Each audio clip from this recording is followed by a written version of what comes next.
All right. Okay. So save a rupee, spread a smile. It was the basic idea was that college students could join and all of them could contribute 1 rupee per day, which is 30 rupees per month. And every month, end of the month, we'll do something with that particular amount. This was happening and things were going good. We were able to bring in students from around 20 to 30 colleges. And at that point, it was one of the biggest volunteer run organizations then. But I mean, during the same year, I happened to be part of a conference in Trivandrum, hosted by the Divecha Center. It was on climate change.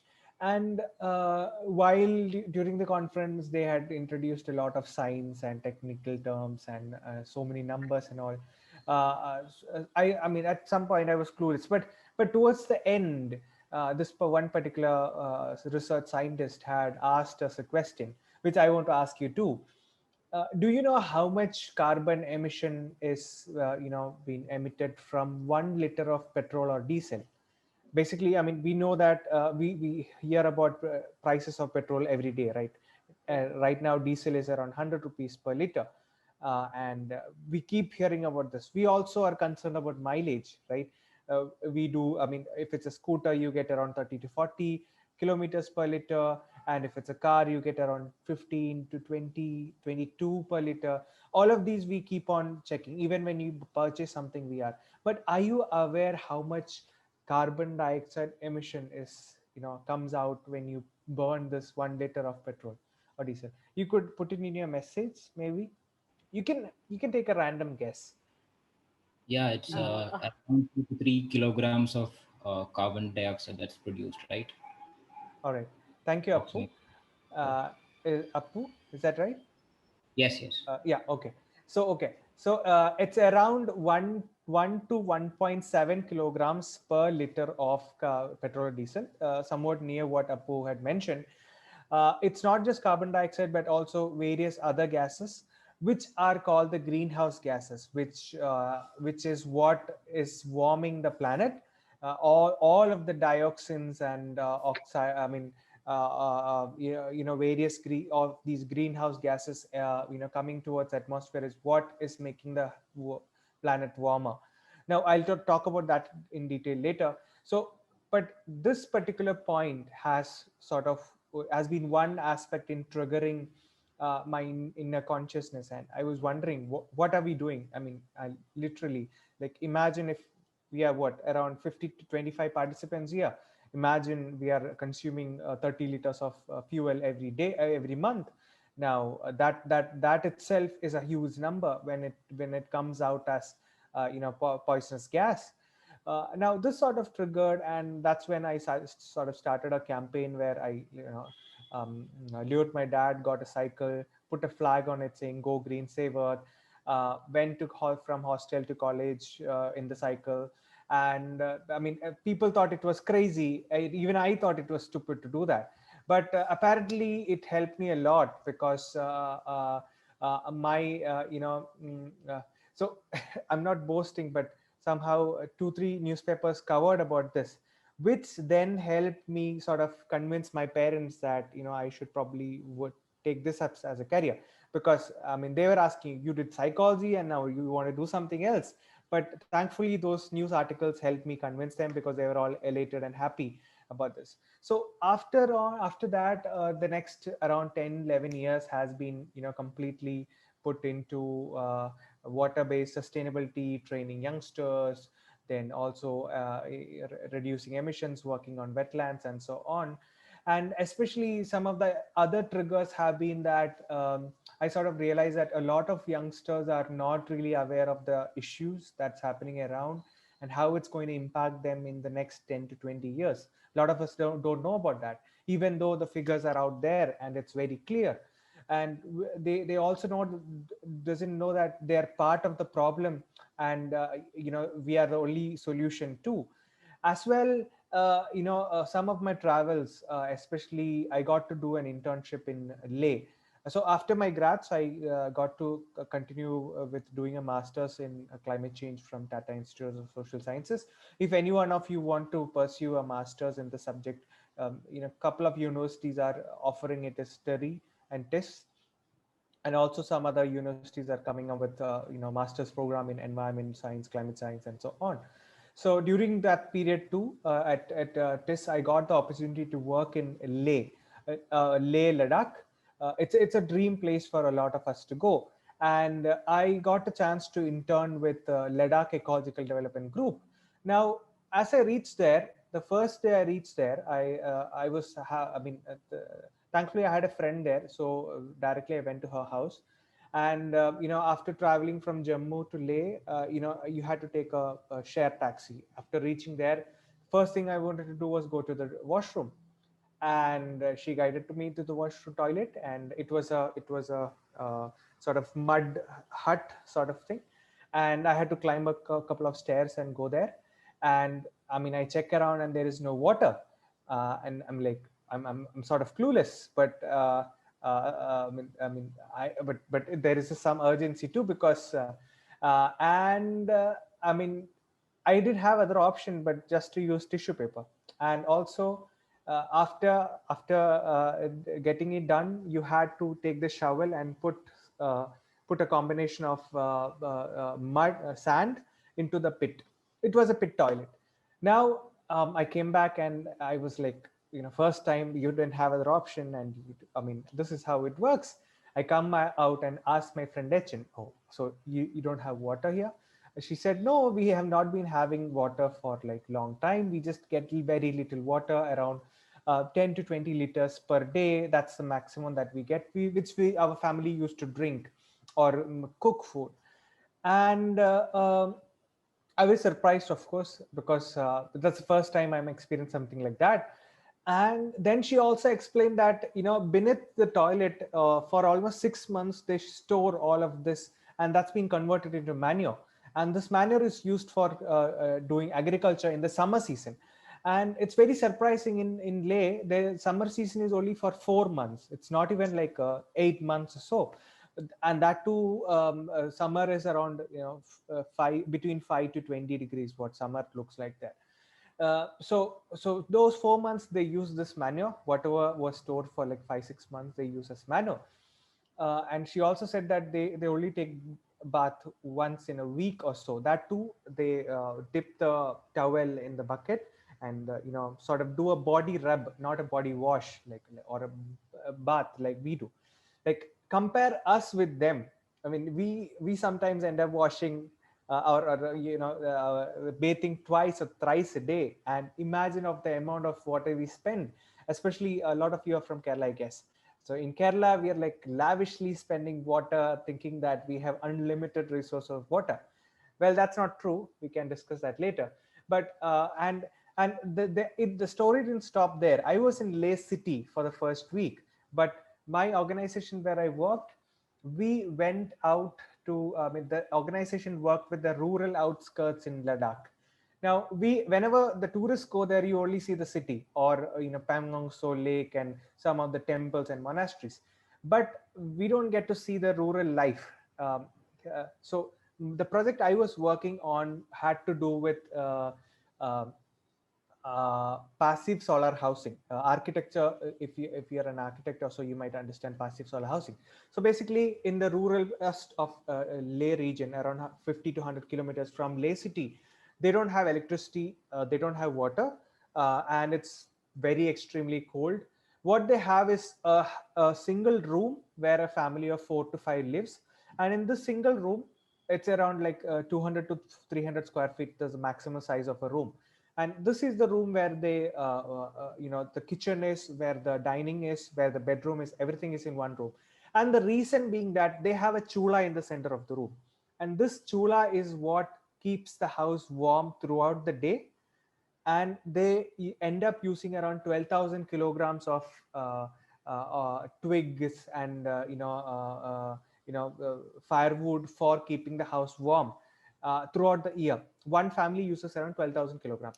So the particular organization I was working with came up with this concept of passive solar housing, where instead of having one side of the four walled house glass, they put a two paned glass. So basically what happened is, the amount of heat that comes from the sun that gets trapped inside the building was minimal, so quite higher compared to before how it was.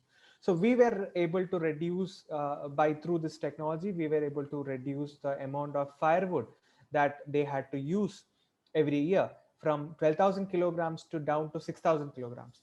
Now, not only this helped in reducing the emissions, because obviously we know the pollution affects our lungs.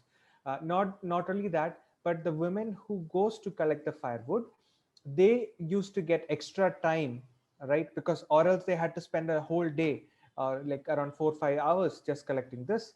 But now they get at least 1 or 2 hours to do other household chores, or they could also do some other livelihood activities to earn income. So all of these, and also during tests I got to cycle from Mumbai to Bangalore through the Western Ghats.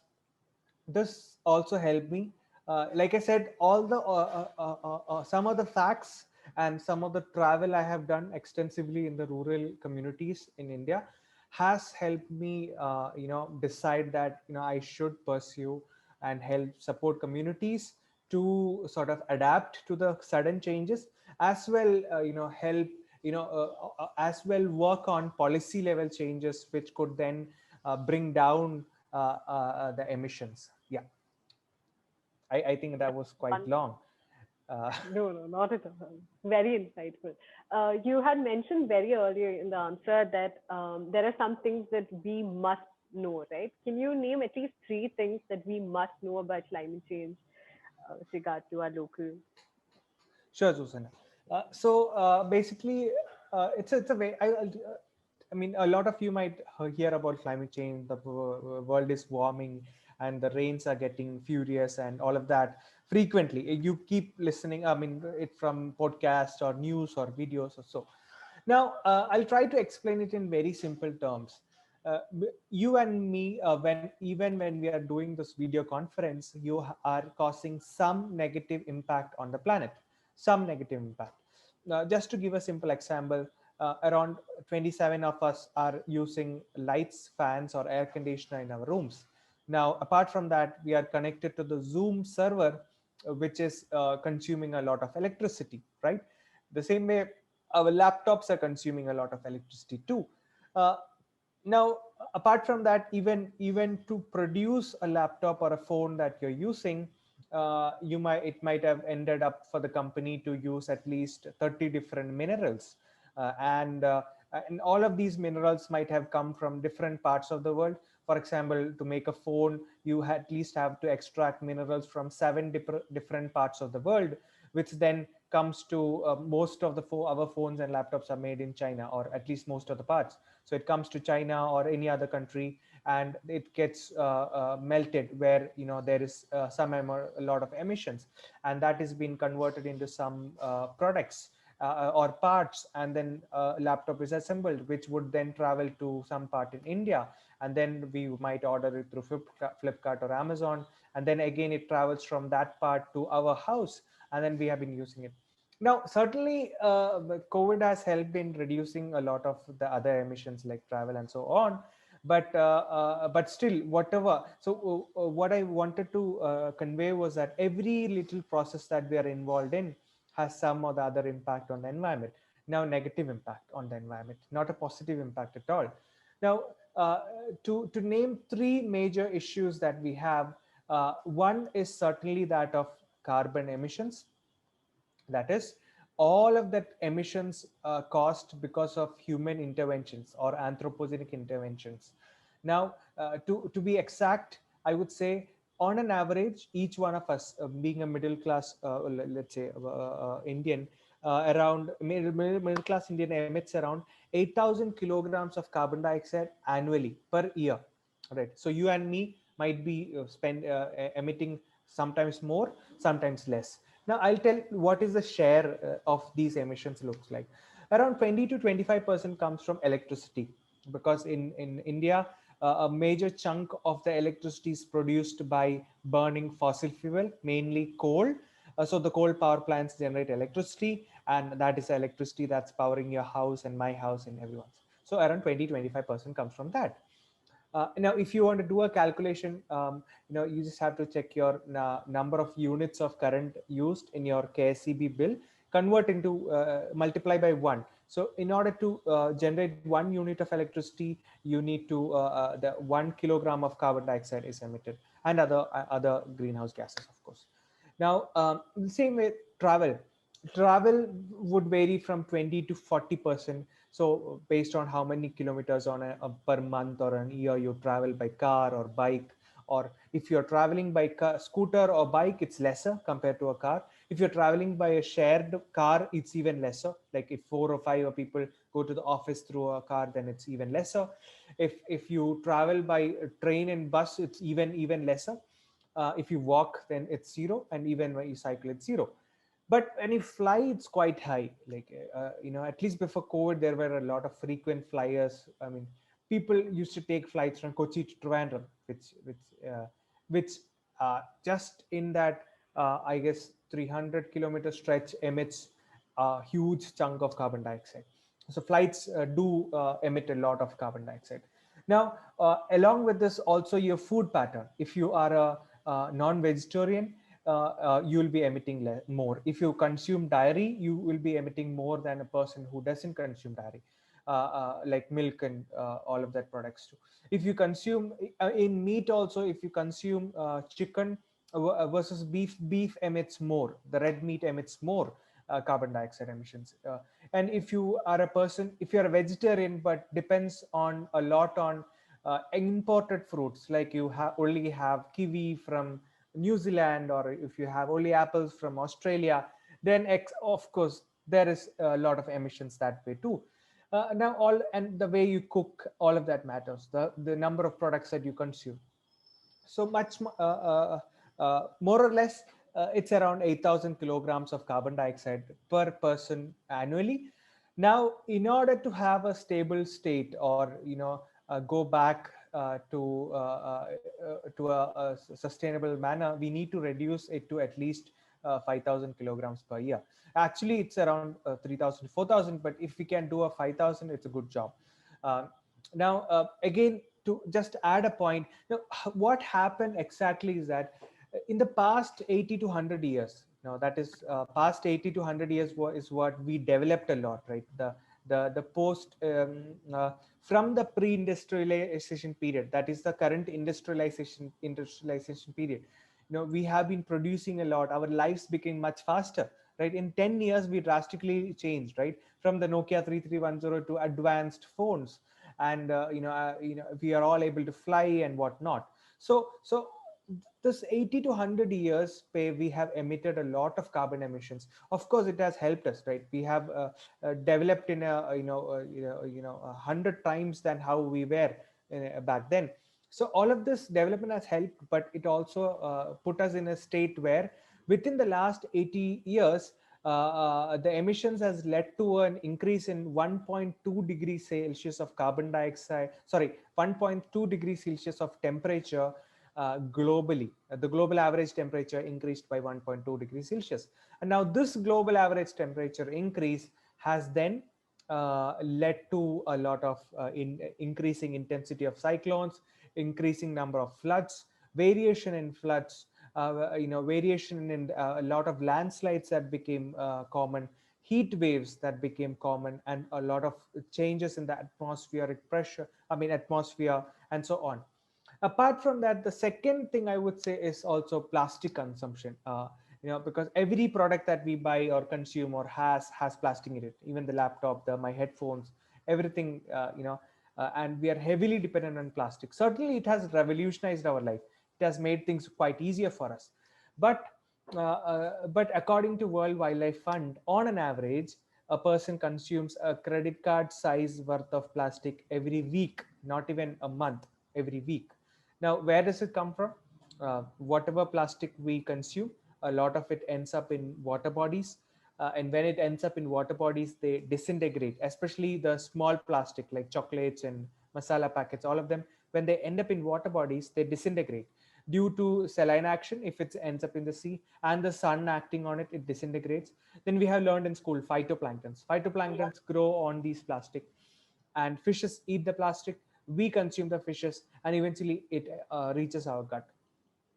Now, this is problem number two. And the third most important problem that made things worse is that we have been destructing the ecosystem at a very unprecedented rate. Like, I mean, we have been cutting trees for endless number of papers that we are using. We have been cutting trees for, the wood furniture, wood tiling and whatnot, lots of wood. We have been extracting, removing land masses such as mountains and hills to extract minerals.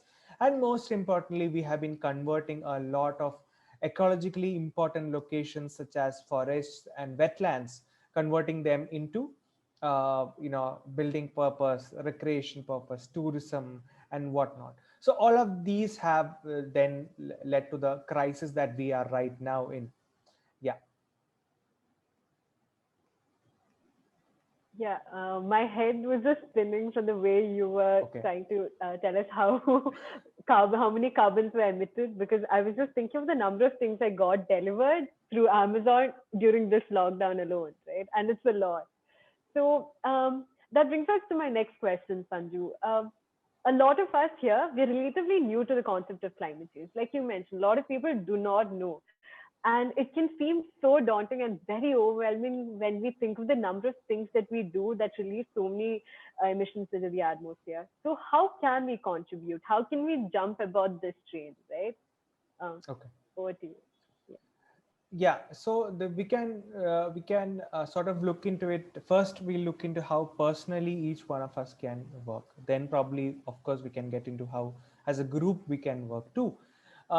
So personally, there are primarily what we can do is that we can reduce our emissions. Now, how can we reduce our emissions? See, so now I've given you a split of how our carbon emissions look like. It comes from, some comes from electricity, some comes from our travel, some comes from our food consumption, some comes from the products that we consume, and so on. So how can we do something about this? See, first of all, there are two things that we need to do. One is, of course, reduce emissions, and second aspect is increase the planet's capacity to sequester carbon dioxide. So, I mean, just to give a glance, we have learned in school that trees absorb carbon dioxide, and that we also know that carbon dioxide is a big issue. Now, I mean, then some of you might ask, then we also breathe out carbon dioxide. So is that also a problem? Certainly, it's also a problem. But the thing is that the planet had the natural capacity of absorbing carbon dioxide, how much ever we emitted from our basic, at least 200 years back. So whatever was the natural emissions, the planet had the capacity to sequester it, or sequester is also capture the carbon dioxide and store it on the ground or as tree bark or so, or branches or so, or in leaves, etc. But over the period, what happened is the emissions increased, and the ability of the planet to capture carbon dioxide and other carbon molecules and all decreased. So this balance was ruptured. Now what we can do is, of course, first thing is reduce our emissions.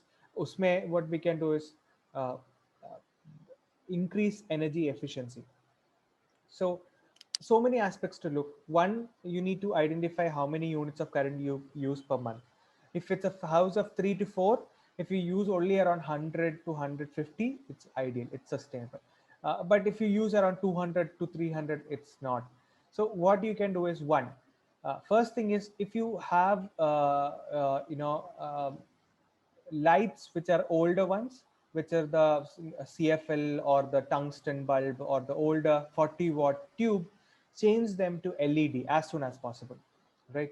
Change them to LED because the current the old ones consume around 40 to 50 watts of current, the tube, and even the bulb, the tungsten bulb, consume around 40 watts. But the LED consumes almost half of it, which means if you're able to convert all your lightings in your house to LED, there you could increase the efficiency of the house.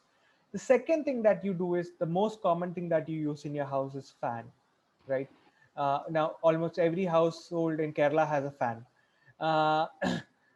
The conventional fans that we have consume around 60 to 70 watts. But at the same time, there is a new type of fan which has been there in the market for around 10 years called BLDC fan or brushless DC motor fans. Now, BLDC fans consume nearly half of the, even lesser, half of the energy, which is around 25 to 30 watts, at its peak power around 30 watts. That is at number 5. Where you can get the BLDC fans, it's now companies like Orient does come up with BLDC fans, or else there are startups like Atomberg and all which produce BLDC fan. You get them online or you get them in the shops too. Now, if you are able to buy a BLDC fan and convert them, I mean, in your house into BLDC, your energy consumption of your fans come down by half. Now, some of you might ask, okay, if that is the case, then what to do with the old fans? With the old fans, they are completely recyclable. Almost 90% of your old fan is recyclable, and it will get recycled because every part in the old fan is of high value. The copper that is used in winding, the metal plates, the fan, the fins of the fan, all of it can be recycled. So if you can do that, you can bring down the emissions. If you having air conditioners, see, ideally it's good not to have, but air conditioners. But and some of us, I mean, some of our houses might not have enough ventilation, or might not, it might be hotter.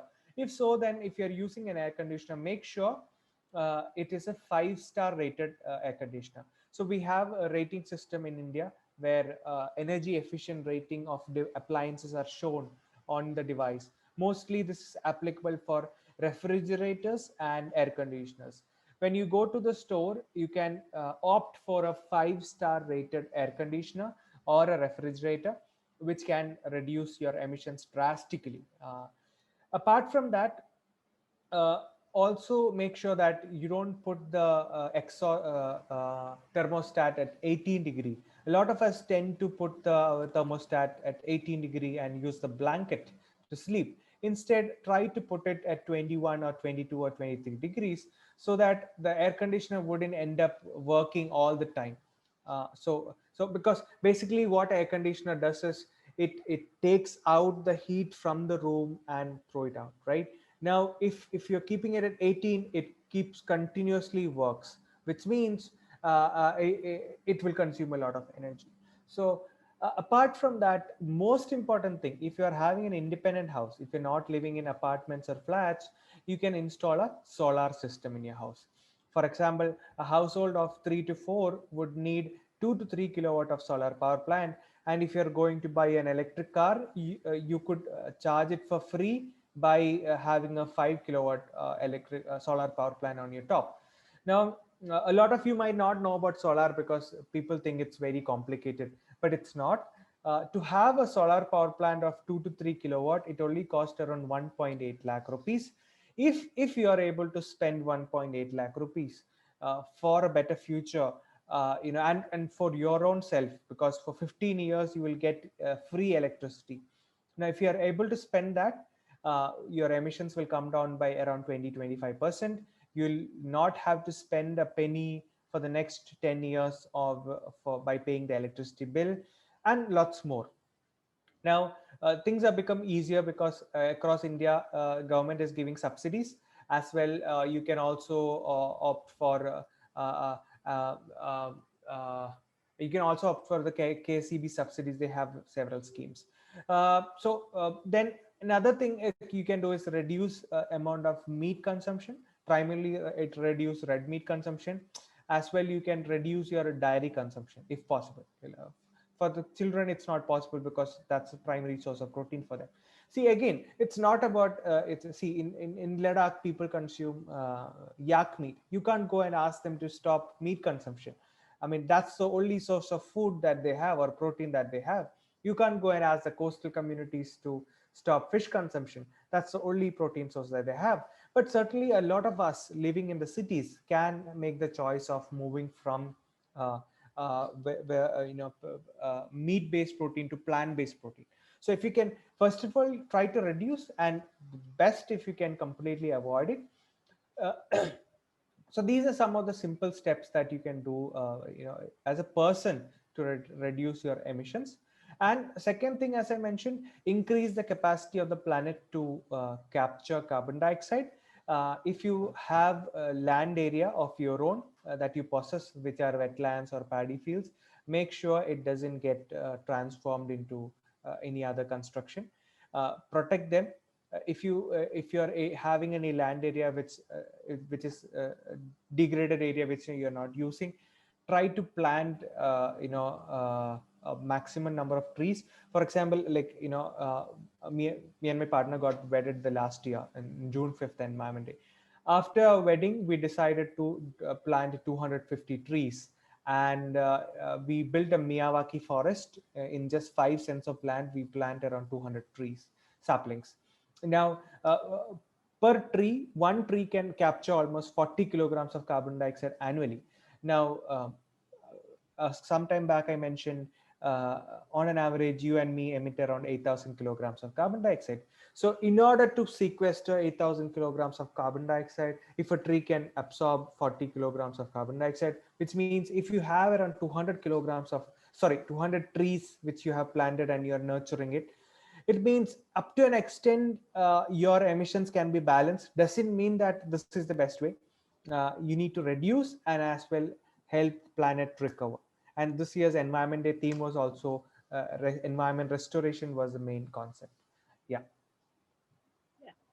First of all, congratulations, Sandhu, on your wedding. And also, you've imparted so much knowledge in the past few minutes that I'm curiously taking mental notes on how to, become more conscious of my consumption. On that note, I think most of us on this call have this know that most issues related to climate change are always reported on a global level, right? On a global scale. And there's really not much coverage on local issues that we are facing. So can you shed some light on that? Can you give us a more local narrative on climate issues? Sure. See, one of the main reasons why climate change is called a global issue is because uh, when you emit X amount of emissions or smoke into the atmosphere in Kochi, okay, it is not going to just impact that region. It's going to, that emission is calculated as a cumulative emission, and it's equally going to affect the climate, right? The change in temperature, and that's one of the reason why the change in average temperature over all the regions has been pretty much the same, almost 0.8 to 2 degrees Celsius has been the average change. And that's how the 1.2 degrees Celsius came in. Now, considering, yeah, so considering this, this is one reason why it's called a global issue. And but again, the aspect of impact, when it comes to impact, all of us are impacted in some way or the other, especially people living in vulnerable cities like Ernakulam, Kochi, coastal areas of across Kerala, even hilly areas of Kerala, the Idukki, Munnar, etc., Wayanad district, etc., are highly vulnerable. Especially this vulnerability has been very evident in the past 3-4 years, because we have seen a lot of floods happening, we have seen a lot of landslides happening, we have lost life of a lot of people, near and dear ones, and people have been suffering too a lot. Especially the recent cyclone that happened too has been very disastrous.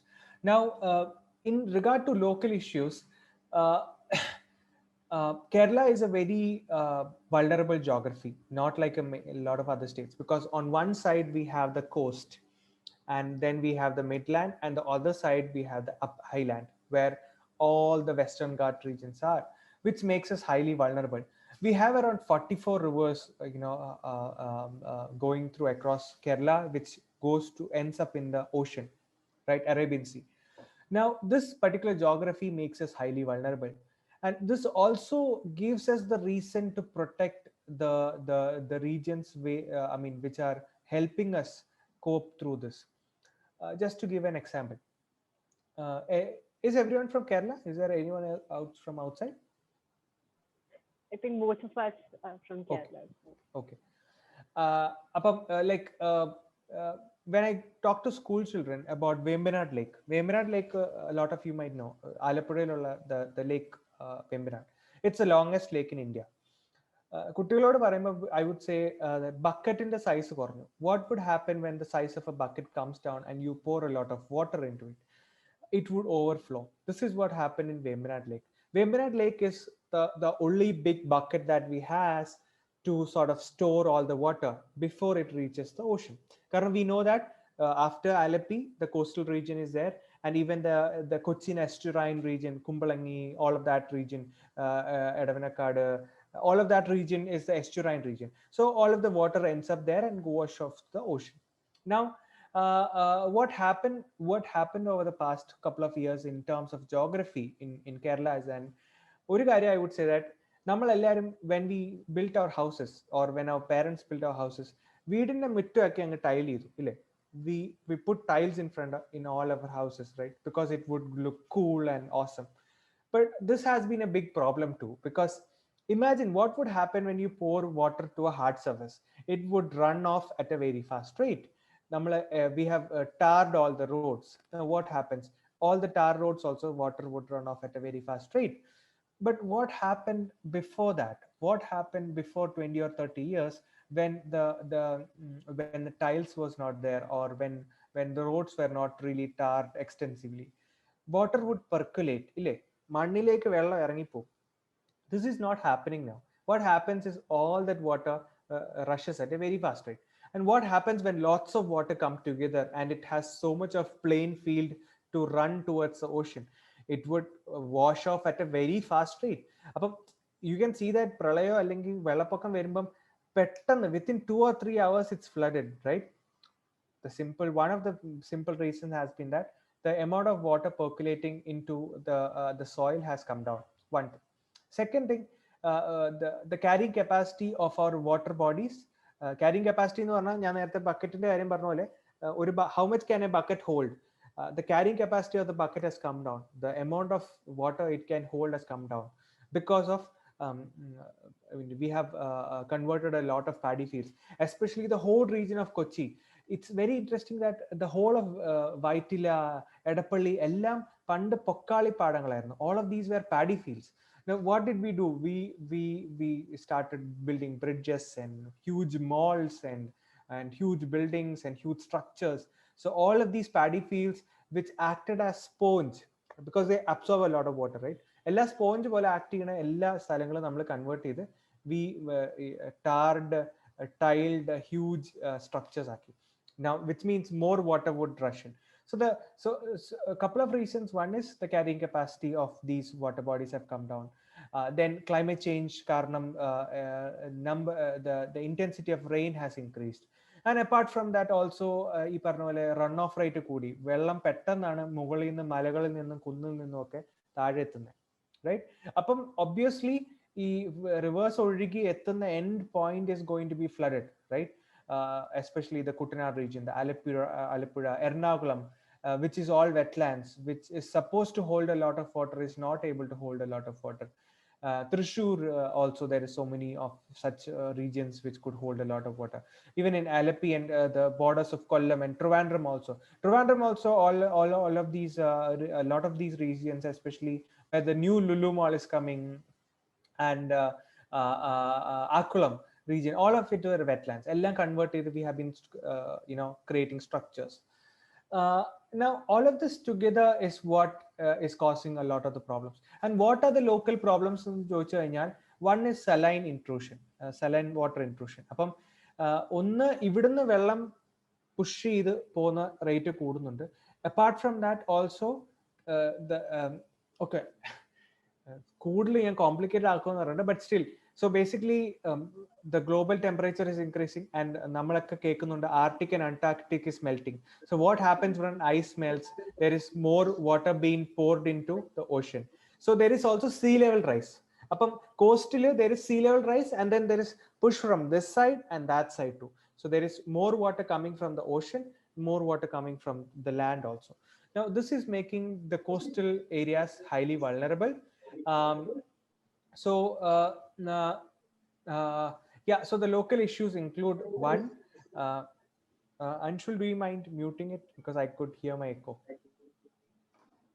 Yeah, thanks. So local issues പറ്റി പറയുമ്പോൾ ഒന്ന് certainly പറഞ്ഞ flooding. അപ്പോൾ the coastal regions, whatever happened in the last couple of days that you saw in TV is that so much of water has been gushing in. Sea surges are happening along with the cyclones due to atmospheric change of temperature and so on. Then as well, we have seen floods. Flood karanam, a lot of people are being displaced, and things got worse when COVID is also there, because you can't really move people to places to what the government arranges them to move, because there is a big issue of COVID also. People are also worried about their belongings, right? In the 2018 floods, we have seen people in Alleppey district and all lost everything, from their appliances and their savings and their car, all of that expensive items and the certificates and all. So these are some of the very local issues. And why it's very relevant in Kerala, as I said, is because Kerala has a typical geography which makes it beautiful, because yes, that's why it's called God's own country, and we have hundreds and millions of tourists coming to our state, and it's gorgeous also. She's gorgeous, right? Like we all go and enjoy what Kerala gives us. But at the same time, it's also highly vulnerable. It's very sensitive. ഒരു കുട്ടി എങ്ങനെയാ ജനിച്ച് വളർന്നുമ്പോൾ it's very sensitive, right? We can't really play with it a lot. We have to be careful.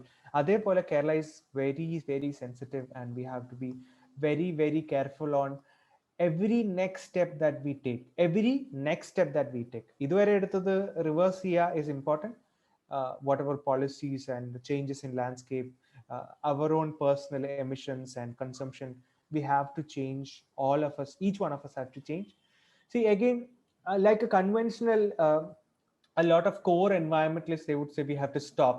See, I'm not telling we have to stop, and that would be not really easy also. ഞാനിപ്പോൾ നിങ്ങളോടൊക്കെ വന്നിട്ട് നിങ്ങൾ ഇന്ന് തൊട്ട് plastic ഉപയോഗിക്കാൻ പാടില്ല, നിങ്ങൾ current ഒന്നും ഉപയോഗിക്കാൻ, അങ്ങനെ എനിക്ക് പറയാൻ പറ്റില്ല. What I'm telling is we have to become responsible about what we do, responsible about how we spend each penny in regard to the products that we consume, the food that we consume, the electricity, the travel that you make, and all of that. So these are what the local issues are. Yeah, Susanna. Thank you. Thank you, Sanju, for answering that. So, Sanju, I don't know if you know this, and I don't know if the other participants other than the Shapers on the call know this, but the Shapers community in Kochi, we just launched climate collaborative projects, right? So, Sanju, can you give us some insight into how to go about implementing a plan on a local level? As an organization, is there a gap that we can potentially fill in? Okay, I'll certainly answer on that. Yeah, so as a group, what you could do is that one, locally ചുറ്റുമുള്ള regions which are ecologically important identify ചെയ്യുക, അതിനെ restore ചെയ്യാനുള്ള measures നോക്കുക is something that you can do. Second thing that you can do is support communities who are highly vulnerable, because in Ernakulam is one of the highest population density, it's quite high, and a lot of the people live in vulnerable regions like Kumbalangi, Chellanam, etc., etc., and supporting these communities is quite important. Building resilience is important for them, so you can do a lot of activities on that. Then second thing is bringing policy changes. You can work with the municipal corporation in Kochi, especially the Ernakulam municipal corporation is quite strong. So if you can take up some projects with them in regard to waste management or pollution reduction, emission reduction, or even green ratings for shops in Ernakulam or something like that, or industries in Ernakulam, or even corporate offices. There's so many corporate offices in Ernakulam. If you could take up something for corporate offices in Ernakulam and analyzing their sustainability, etc. These are some aspects that you can work on. But I would suggest it would be better. I mean, if policy changes, if you can work, great. But that demands a lot of time. But I would say if you can find time to do some eco restoration projects, that can certainly get some outreach, because people would news and all would cover it, which would bring in more volunteers also, which could develop the Shapers community also. And you, for example, if you can identify degraded lands, or if you can identify land area of individuals who doesn't really using it or doesn't really want to do anything with that land, you can convert that into a forest. You can compile money from all of you, or raise funds through Millap or so, and do something to restore small patches of land. The same way you could also support by uh, uh, supporting communities from the vulnerable regions. As I said, see, basically ഞാൻ നേരത്തെ I mentioned about Pokali cultivation. Pokali is one of the highest saline tolerant variety of rice variety in the world. അതായത് ഏറ്റവും കൂടുതൽ ഉപ്പ് വെള്ളത്തിനോട് ചെറുത്ത് നിൽക്കാൻ കഴിവുള്ള ഒരു തരം റൈസ് വെറൈറ്റിയാണ് Pokkali.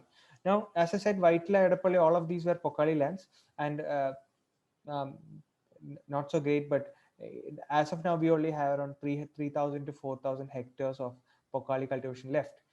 Now, the main reason why they are not surviving is because you can't really do harvesting through machines in Pokali land, because of which the cost of 1 kilogram of rice is around 100 rupees, but it's purely organic. So you can support these communities by buying Pokali rice in among your community members. This itself can make sure that Pokali cultivation is there and it's live. This is a major eco restoration project, right? The same way, planting of trees and saplings. If you can identify ponds nearby, like ponds in nearby regions, and revive those ponds, create groups to revive those ponds, also something great. And in an organization, if you work in a company, or personally, if you want to learn more, a lot of online courses are there. You could go through some of the online courses on climate action and learn more about the issue primarily. Even we do organize a lot of right now we are hosting a workshop on resilience training. The same way, um, if you can volunteer your expertise. For example, if you're a software engineer, you can provide your expertise to a local NGO in creating an application or a website, right? So many environment NGOs. If you are a designer, you could help with your expertise for these NGOs or organization to create posters, right? The same way, if you're from an organization like a big company, like a listed company, or big company like TCS or Infosys, you can create eco clubs in your company and promote recycling or reduction in emissions. You can look into the annual impact. Every company has a carbon emission report, so you can look into that. You can understand that and try how you can bring down your emissions in your organization. Try how you can bring down your plastic pollution in your organization. And also, personally, if if your shapers community can take up challenges like TikTok challenges or things like that, where you can motivate people to reduce plastic consumption, right? See, even simply, if let me tell you, if the shapers community can probably identify all the stores where you get food items like lentils, rice, sugar in loose quantities, where you get it without plastic. For example, the more store and a lot of the local stores has it in loose quantities. But if you can identify all the stores, like as a team, you can do a mapping of whole of Ernakulam and identify all the stores which sell in loose quantities, and make this available for the public, so that they only go to these stores, like especially the eco-conscious people. They would only want to buy in your own covers, because all of us have a lot of plastic covers in our house. Just take it, carry it to these stores, and get your rice, sugar, millets, or pulses, masala, etc. in loose quantities, which makes it quite easier, right? So even that is something that you could do. Um so I guess, yeah, these are some of the simple aspects. You could also work with a lot of NGOs which are working in Kerala. Sastra Foundation is there, then ATRI is there. ATRI is an NGO that's working in Alapi. Then there's Bring Back Green is an NGO. You can host workshops. For example, we do host workshops. If you want to host workshops in your local region or your local association, we can do that. Upcycling is yet another thing. In Alapi, we have a unit, Sanjana would know more, and where we convert pre-owned fabric. All the fabric that we have been using for years now, which we don't need anymore, you can convert. There are a couple of women we have trained who convert them into bags and so on. If you have ran the Cochin Marathon, Spice Coast Marathon in 2019, all the bags were made from saris, and that was made in Alleppey. Our community of women there, they convert all the old fabric into bags. So these are a couple of things, simple but beautiful things that you can do. But primarily, individually, we need to reduce our emissions. That's very very urgent. Uh, and just to പേടിപ്പിക്കുകയല്ല, but it's a fact. We only have around 9 years left to reverse things. 9 years left to reverse things. If we are not able to drastically bring down and change our pattern of lifestyle within the next 9 to 10 years, uh, things could be irreversible. പിന്നെ കുറ്റം പറഞ്ഞിട്ട് കാര്യമില്ല, അന്ന് government ഒന്നും ചെയ്തില്ല എന്ന് പറഞ്ഞിട്ട് കാര്യമില്ല. So it's all in our each one of our hand. 9 to 10 years we have to bring down our emissions drastically, or else literally our generation, especially നമ്മുടെ old age time, can be really fucked up as well. Even our future generation is really going to be worse. So yes, Susana. Yes.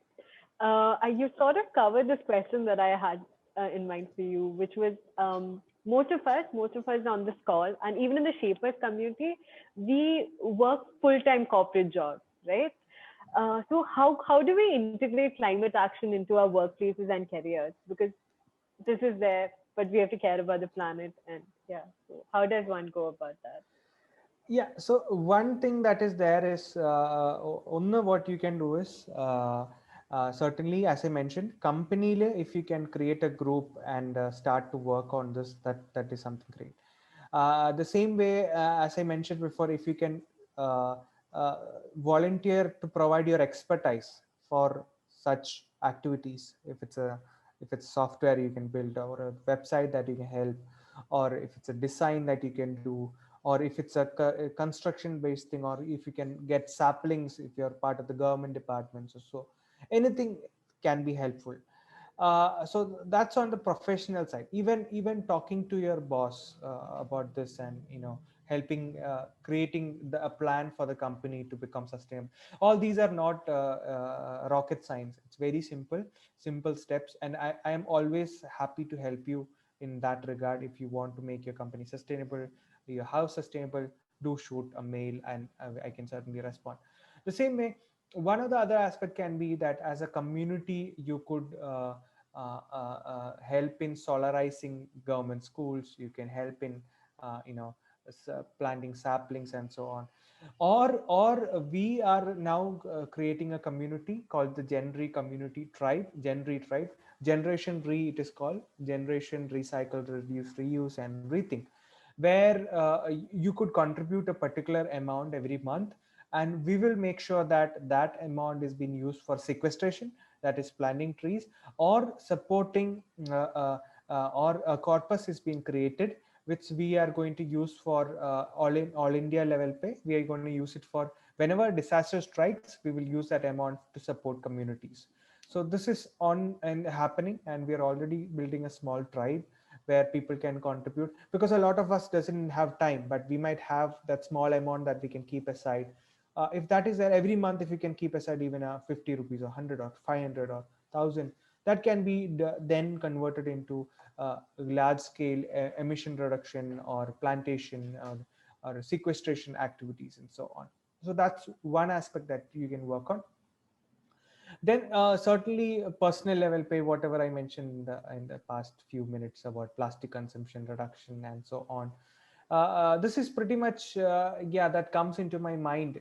And focusing on restoration activities of wetlands, peatlands, paddy fields, supporting the, even if you're a company of, if you have a 10-15 friends, if you can go and buy Pokali rice, even that can help. And even you might have heard about Chekutti, right? Chekutti was a similar project where Chedamangalam എന്ന് പറഞ്ഞ സ്ഥലത്തെ സാരി എല്ലാം ഈ പറഞ്ഞ flood വന്ന് നശിച്ചു പോയപ്പോൾ they converted them into dolls and used that amount to build resilience for the communities and bring back the communities. Pokali is the same rice used in brown putta. See, there are various types of brown putta. Pokali is certainly a brown rice. No, actually it's a white rice. So it's Pokali you would only get in few stores in Ernakulam, not everywhere. That's also because there is less demand. But if you guys can work on bringing demand, and also it would be interesting for Shapers community to go during the harvest festival at Pokali field. They, because harvesting of Pokali is a very labor intensive work. You literally have to go at this deep, I mean, I'm not scaring you, but chest deep water, and then harvest the Pokali paddy. So that could be an interesting activity, very interesting activity, and that's right by your neighborhood itself. So you could go there during the harvesting season. And how that could help is they would then not have to spend that much money on labor, right? You could do the free labor for them, and at the same time you could learn something new also. So these are some of the simple things, I guess, that you can do. Even if you convert all the fans in your office into BLDC, that itself can drastically bring down emissions. Yeah. Sorry. Yes. I would love to ask you more follow-up questions, but because we are a little short on time, I think we will open the floor to the audience to ask you questions. And while you guys think of questions to ask Sanju, I would like to take this opportunity to say that many activists and local heroes like Sanju have come together, and they're doing their bit in training youngsters to combat in combat training, but for climate change. And they're also conducting a lot of upcycling workshops, right? So if you would like to make a small contribution to this particular cause, Sanjana is going to be sending some of the details on our chat box. You can go ahead and do that. And with that, we'll take in the first question for the day. If you can either use the raise hand option and we call your name and you can unmute yourself and ask your question, or is there anyone who would like to go first? Yeah. Right. Hi, Susan. This is Yeah. Apu. If there is no one, if there is no one who has raised the hands, can I go? Can I ask Yes, you question? can. Yeah. Okay, Yeah. I'll Go just. ahead. Yes. Hi. Hi, Pooh. Hi, Sanjay. So I believe you have done a lot of research on this, and you might be knowing the ultimate reality of this climate change, right? So ഞാനും ഇതുപോലെ തന്നെ ഒത്തിരി passionate ആണ് towards working for this, and I've been working since the past few years. Also, so like reading a lot, I've been wondering what is the ultimate reality. Like, can we actually survive this climate change, or like, can the Earth accommodate this habit of humans for a longer time? What do you think? Do we have enough? Like, you mentioned 9 to 10 years, but do you like you might be knowing it, right? എന്നെക്കാട്ടിലും കുറെ അറിവുണ്ട്, ഒത്തിരി ഒത്തിരി research ചെയ്തിട്ടുണ്ട്, ഒത്തിരി experience ഉണ്ട്. But what do you think of this? See, Do we have Apu, enough? it's not a doomsday thing, actually. I mean, certainly there is hope. And especially why there is hope is because certainly there has been drastic changes happening across the globe, especially developed nations. A lot of the developed nations who previously said they won't abide to a Paris Agreement and so on are coming back to the agreement, which asks countries to limit their emissions. And most importantly, I'm really personally, I feel I have seen a lot of startups and youngsters coming up with interesting enterprises which work to solve the problem of climate change. That is, bring up more energy efficient devices, bring up more solar based products and battery run cars and vehicles, hydrogen run vehicles. So many enterprises are coming up at a very fast rate. Certainly the COVID has stopped a lot of these work also, a lot of these enterprises booming അതൊക്കെ കുറഞ്ഞിട്ടുണ്ട്. But certainly there is also hope because as I mentioned, the globe is doing I mean what it can, but that's not enough. It has to Yeah. escalate at a very fast rate. And suddenly ഈ പറഞ്ഞ പോലെ നമുക്ക് drastic ആയിട്ട് ecosystem റെസ്റ്റോറേഷനും അതേപോലെ തന്നെ നമ്മുടെ ഈ പറഞ്ഞ പോലെ എമിഷൻ റിഡക്ഷനും പറ്റിയില്ലെങ്കിൽ it could be really bad. And why I'm also hopeful is that, see, human beings are the smartest, I mean, is what we claim to be. But And അതുകൊണ്ട് തന്നെ I mean ഈ ഒരു Covid issue വന്നപ്പോൾ usually 5-10 വർഷം എടുക്കുന്നതാണ് vaccine develop ചെയ്യാൻ, but we could somehow do it within 1 year. Yet we are not sure about COVID. Yet we haven't learned much about COVID. That's all true. I'm not denying that. But we have been able to adapt at a very fast rate. We have adapted to changes. Now, e-session probably would have happened in some place in Kochi in a auditorium or a small hall or so. But now we're doing it through online. So we didn't have to travel on a car or bike. I didn't have to come from Trivandrum to Kochi. You didn't have to come there. We didn't have to use the common air conditioner there or so.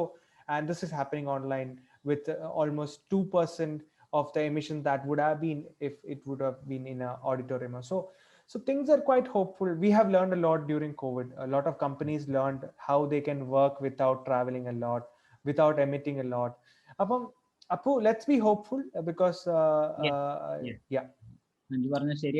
But why I ask is that because we humans have created enough mess, enough waste, and we can see how much tons of plastic waste are still, even today, being transported to third world countries, even after this COVID happened. So this COVID has made a major, so like Sanju Varno, like we have reduced a lot of emissions and all that. That's a very positive thing. But on the other side, how many plastic waste are we producing every minute?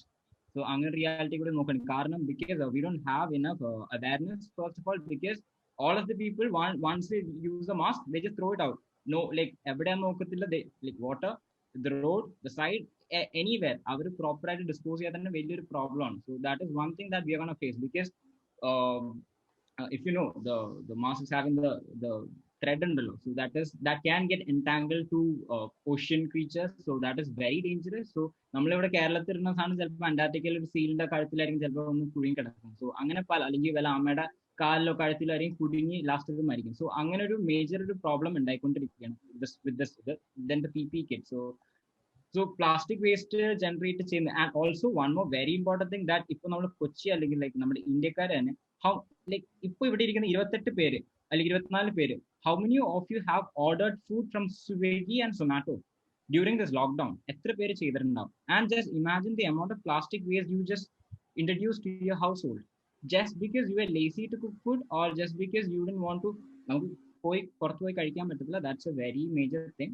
But നമുക്ക് food പോയി വാങ്ങാൻ മാത്രമേ പറ്റത്തുള്ളൂ, നമുക്ക് parcels എടുക്കാൻ മാത്രമേ പറ്റൂ. So one thing that I do is ഇപ്പൊ ഫുഡ് വേണമെങ്കിൽ തന്നെ I make sure that we carry A bottle, like ഒരു പാത്രം വല്ല കൊണ്ടും ആസ് ദം ലൈക്ക് അവർ പറയും ചെയ്യാൻ പറ്റില്ല എന്ന് പറയും, പക്ഷെ ഞങ്ങൾ എന്നാലും ഫോഴ്സ് ചെയ്യും അവിടെ തന്നെ വെച്ചിട്ട് പ്ലാസ്റ്റിക്കിൽ നിന്ന് അവർ തരുന്ന പാത്രത്തിൽ നമ്മൾ എടുത്ത് മാറ്റി ലൈക്ക് സോ ആ പ്ലാസ്റ്റിക് അവിടെ തന്നെ ഒന്നല്ലെങ്കിൽ നമുക്ക് അവിടുത്തെ പറയാൻ പറ്റില്ല കൊടുക്കരുത് എന്നുള്ള കാരണം there are a lot of people who go to them because അവര് തരുന്നതുകൊണ്ട് ആ ഒരു സുഖം ഉള്ളത് കൊണ്ട് they just buy it. മനസ്സിലായോ? അവര് വേറൊരു ആഫ്റ്റർ എഫക്റ്റിനെ പറ്റി ചിന്തിക്കുന്നില്ല. സോ അങ്ങനെ ഒരു പ്രോബ്ലം തന്നെ this pandemic has caused. So that is why I asked this question. Yeah, certainly plastic is a big issue in ഞാൻ ഈ climate governance research ചെയ്യുന്നതുകൊണ്ട് തന്നെ കേരളത്തിൽ it's quite getting better in terms of segregation and recycling. See, the best thing to do is reduce as much as possible, and even if you're disposing it, make sure you segregate, keep organic waste separate and plastic waste separate. എല്ലാ സിറ്റീസിലും എല്ലാ പഞ്ചായത്തിലും ഇപ്പോൾ plastic collect ചെയ്ത് വരുന്നുണ്ട്. അപ്പം അവർക്ക് തന്നെ കൊടുക്കാൻ നോക്കുക. ഇല്ലെന്നുണ്ടെങ്കിൽ you identify people who collect waste and give it the plastic to them. Plastic cannot be recycled endlessly. അതുകൊണ്ടാണ് I'm telling we need to reduce it. Now the Swiggy, see, we can't blame each other now. This is not the time, but for a lot of them it's to understand it slowly, digest it slowly, and then make the changes is what is possible.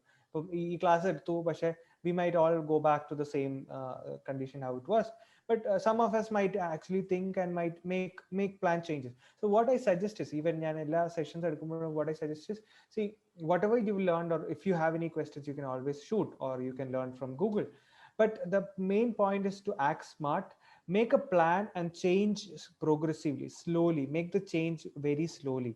That is, ഇപ്പം Zomato Swiggy order ചെയ്യണ്ടെന്നല്ല, you can order. അപ്പം think smart, what can you order which doesn't come with plastic? You can order pizza which comes in paper. You can make a choice that avoid the ketchup. Zomato, there is a choice, right? You can no utensils or something like that. You can put a message, or you can leave a voice message to the hotelier. You can if you eat chicken, you can order shawarma. which comes in paper, or rolls that comes in aluminum foil, which can be then recycled. About think a bit smart, and as Apu said, you can always go to the shop and ask them to give it in your own utensils. I think there are more questions, Ile. So many, 2 3 more hands up. Thank you, Apu, for that question. We all benefited from the answer Sanju gave. And then, Anne-Marie, would you like to ask the next question? So thank you, Sanju, for this very insightful talk. And one thing I have like two questions. One is, how do you integrate climate change, the idea of climate change, or for that matter, environmental awareness in, our education system? Because as we know, like EVS or, environmental studies is maybe something that is largely overlooked in our school education system. And then even when we look at climate change, even our awareness level, mostly it started, growing only when we reached maybe even, graduation or post-graduation. So it is a late realization. So how do you think we can integrate these concepts into our education system? Also, given the fact that even for, our generation, most of us, stay in apartments. So when our parents, think they are, having this nostalgia, and they say, "ഞങ്ങൾ കുറെ പറമ്പിൽ കൂടെ നടന്നിട്ടുണ്ട്, മാങ്ങ പറിച്ചിട്ടുണ്ട്," and all they say, but it creates a sense of irritation also for people like me, because I haven't had a regular opportunity to do that, not because of my fault, because of the circumstances in which we are. So how do you think, from a very young age we can inculcate this? This is one question I have. And the second question is, we are, a very, a set of people who generally are into social issues, and I assume all of us are. That's why that process, that is because, we have been staying around for like one hour, and, it's going to be 1.5 hours soon. So we have this certain righteous sense. But talking about people who are not really aware of this, rather than, going beyond, just not just focusing on social media alone, like what can we do more than that to spread awareness in people who may not really think climate change is an issue, environmental, issues are an issue? What can we do about that?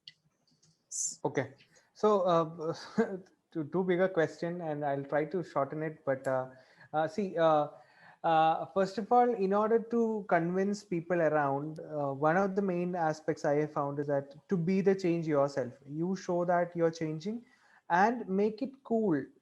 Make it uncool to use plastic. Make it uncool if your friend is wasting water.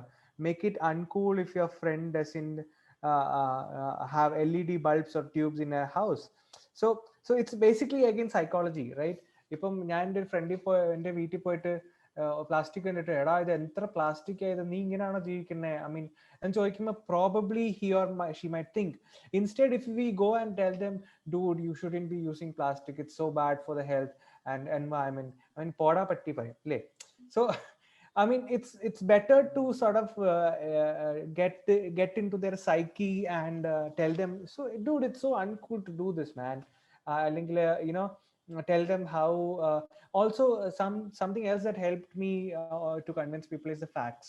For example, ipam ഒരു kilo ഒരു chicken, if you're buying from the shop, ഒരു chicken വളർത്തണമെങ്കിൽ around 90 to 120 days എടുക്കും. അതിന് around 40 to 50 kilograms of grain കൊടുക്കും, ഇപ്പം 1-2 kilo ഉള്ള chicken ആവാൻ വേണ്ടിയിട്ട് അതിൻ്റെ സൈസിൽ. നൗ ഇമാജിൻ 40-50 കിലോ ഗ്രെയിൻസ് കൊടുത്ത് 100 ദിവസം വളർത്തി കഴിയുമ്പോഴാണ് ഒരു ചിക്കൻ 1-2 കിലോ ആണ് ചിക്കൻ ആണ്. So 40 to 50 kilograms of grain is equal to 2 kg of chicken. I mean, what in the hell are we doing? Like, what are we doing exactly, right? I mean, having it once in a while, yes, for the taste is okay. But does it even make sense when so many millions of people are going hungry, and we are consuming, 40 to 50 kilograms of grains, which they could consume as, chicken, in the form of chicken.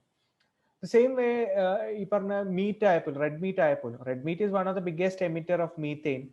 And also, ഒരു 10-100 kilo red meat generate, and the amount of time and the amount of resources used is huge. See, there is a sustainable system to it. അതായത് ഇപ്പം നമ്മൾ if we all limit our consumption of meat, what happens is they naturally പശുക്കളെ വളർത്തും ആൾക്കാർ normal എൻവയൺമെന്റ്സിൽ. അതിന്റെ പാല് നമ്മളൊക്കെ കുടിക്കും in a sustainable manner. അത് I mean, towards the end of its lactation period, it's been slaughtered, which is a fair system. And leather is being used, our leather is being used for our products, and that meat is being consumed. It's a sustainable model if we do it that way. പക്ഷെ ഇപ്പൊ എന്താ, ലെതറിനായിട്ട് V grow പശുക്കൾ അല്ലെങ്കിൽ dairy cattle, അതേപോലെ പാലിനായിട്ട് huge amount of cattle is been, meat huge amount is, so that sustainability, that cycle is being broken. So this is one thing. So telling about the facts and also making using plastic and consuming energy uncool, and making our lifestyle cool by showing how it's awesome to buy without plastic, how it's awesome to cook your own food, how it's awesome to cook your own bread. I mean, I've been cooking my own bread now. I mean, I've been cooking my own sauces, and I've been cooking my own hummus and all of that. It's quite easy, right? We just have to find that little extra time and make our own peanut butter. Peanut butter is the simplest thing in this planet to make. And I was wondering, all these years I ended up buying all that plastic dabbas of peanut butter, spending a lot of money, $300 on 500 grams. And at the same time, it actually only costs 100 rupees to make that much of peanut butter. And still it's so yummy, much better than the one you get in the market. Less oil, less sugar, and still so yummy. Guys, peanut butter recipes, hundreds of them are there in the internet. Hummus is something that's very, very simple to me. But these things you can make. So making these food stuff, posting it on Instagram and social media would inspire others. So don't go and beg to reduce here, make. Second thing about schools is, see, schools will already, there is so much of work happening, especially in Kerala, in regard to making them conscious, but that's not enough. ഇപ്പോൾ ഉള്ള കുട്ടികളുടെ പ്രശ്നം, if you ask them എവിടുന്ന മോളെ അല്ലെങ്കിൽ മോനെ പാല് വരുന്നതെന്ന് വെച്ചാൽ അവർ പറയും സൂപ്പർ മാർക്കറ്റിൽ നിന്നാണ്. They don't necessarily know that പശു ആണ് പാല് വരുന്നതെന്ന്. A lot of us our kids might not know, because അവർ കാണുന്ന എന്താ, ലാപ്ടോപ്പോ മൊബൈലോ ടാബ്ലറ്റിലോ കാണുന്ന പശുക്കളെ അവർ കാണുന്നത്, ഒരു റിയൽ പശുവിനെ കണ്ടിട്ടുണ്ടാവില്ല, ഇല്ലേ? അപ്പോ that needs to change. We need to build our resilience. നമുക്ക് ഭക്ഷണം ഉണ്ടാക്കാൻ അറിയണം, അല്ലെങ്കിൽ കൃഷി ചെയ്യാൻ അറിയണം. ഒരു വിത്ത് മുളച്ച് അത് പാകി അതെങ്ങനെ അതിനെ ഹാർവെസ്റ്റ് ചെയ്യണമെന്ന വരെയുള്ള പ്രോസസ്സ് നമ്മൾ ഓരോരുത്തരും അറിഞ്ഞിരിക്കണം. Building resilience is something important. So make sure that your kids are not engaged in phones and tablets, but we get them into the field. അവർക്ക് കൃഷി പറഞ്ഞു കൊടുക്കുക, അവർക്ക് ജീവജാലങ്ങളെ കുറിച്ച് പറഞ്ഞു കൊടുക്കുക. And one final concept I would like to introduce is that of ecosystem service. Okay, maybe that would take a long time. Maybe I will skip, Susanna, or should I tell? I don't know. Are you all eager, or is it too late? Then questions ഉണ്ടെന്ന് തോന്നുന്നു. അപ്പൊ അത് കഴിഞ്ഞ് സമയം ഉണ്ടെങ്കിൽ, or else you can just Google about ecosystem service. ഞാൻ ഒറ്റ point പറയുന്നുള്ളൂ ഇതിനെ കുറിച്ചിട്ട്. നമ്മൾ തേനീച്ചകളെ ഒക്കെ കാണാറുണ്ടല്ലേ, തേനീച്ചകളെ കൊത്തും അല്ലെങ്കിൽ തേനീച്ച തേൻ തരും എന്ന് മാത്രമാണ് നമുക്കറിയുന്നത്. പക്ഷെ അവർ തരുന്ന ഒരു മേജർ സർവീസ് ഉണ്ട്, like how bank providers loan as A service, or they save our money as a service, or Idea or Vodafone or Jio provide you telecom service. All the insects and plants and animals and landscapes provide some of the other service which is called ecosystem service. Now തേനീച്ചകൾ തരുന്ന service എന്താന്ന് ചോദിച്ചു കഴിഞ്ഞാൽ, അവർ തേൻ തരുന്നതല്ല അവരുടെ ecosystem service. ലോകത്തെ 1/3 of all the pollination, paraganam, is done by honeybees.